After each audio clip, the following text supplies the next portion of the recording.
This particular palm and weave uses toothpick, so it's called a toothpick cross.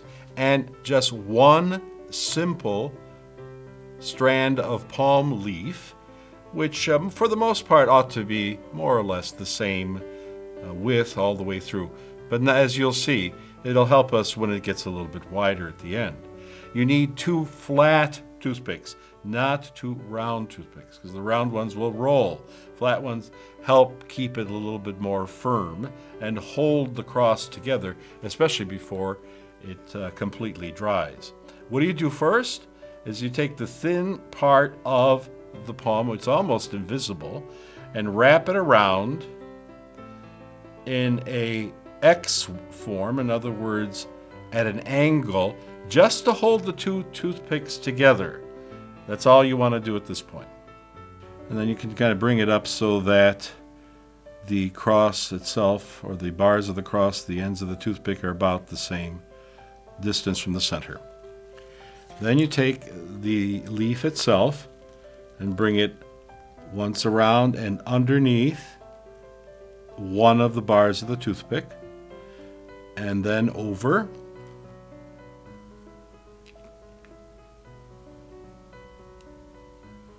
and then once again over and under. And as you see, it's twisting while you're doing this because you're twisting it. And then over and under, over and under. And just continue the same process all the way until you finish the end of the toothpick. You hit the end. Just under the next toothpick, over it again. Almost making like a cone over it. That's what happens.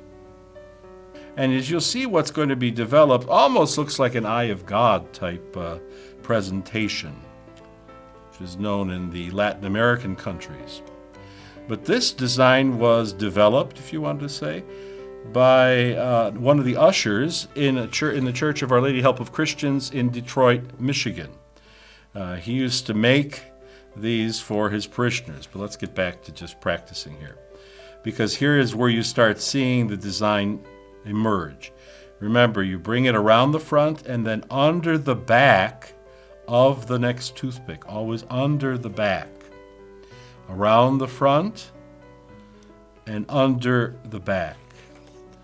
Around the front and under the back. And there you see the design starting to emerge. That particular usher ended up asking his pastor for palms ahead of time because he was getting orders of up to 100 and 150 of these. Well, you can almost do them with your eyes closed once you've done 150.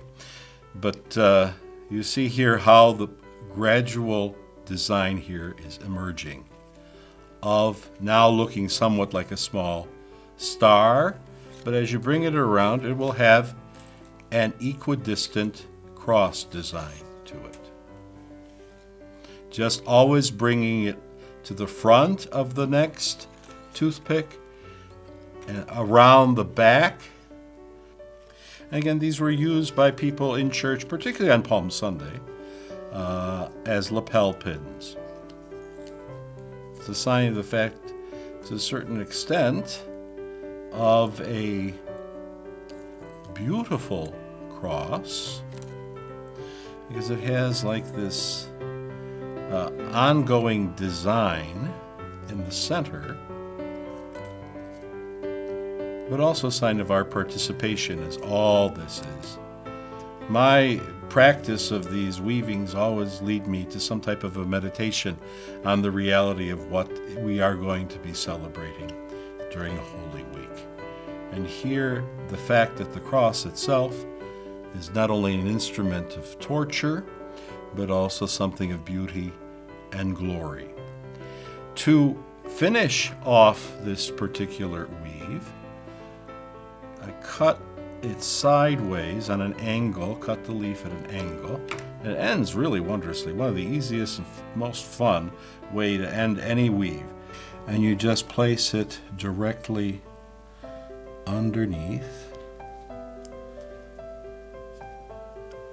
And you want to pull it tight, which tightens the whole cross itself.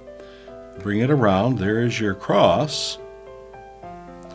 And then this last piece I'm going to take and detach. And there is the cross. Trim it a little bit here to get more visibility of the cross itself. And then the ends, sometimes I leave on until it dries. Other times, well, sometimes if it's real tight, you can take and clip them off. But more often than not, I'll leave them on. But for our purposes today, take and clip the edges off. Each one of the edges.